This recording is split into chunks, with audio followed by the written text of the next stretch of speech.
Praise the Lord. அன்பார்ந்த இறை உறவுகளே, உங்கள் அனைவரையும் மீட்பெரும் இரட்சகரும் ஆகிய ஆண்டவர் இயேசு கிறிஸ்துவின் நாமத்தினால் வாழ்த்துகிறேன், வரவேற்கிறேன். இன்றைய நாளுக்கான இறை வார்த்தை உணவு எரேமியா 16:21.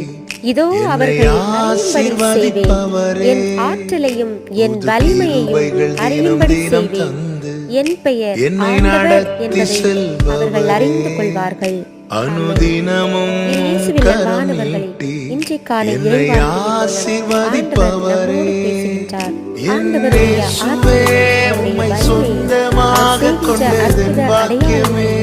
அதிசயங்களையும் செய்வேன் என்று அது மட்டுமல்லாமல் ஆண்டவர் தாமே ஆண்டவர் எல்லா மக்களும் அறியும்படி இதை செய்கிறேன் என்று கூறுகிறார். இந்த இறைவார்த்தை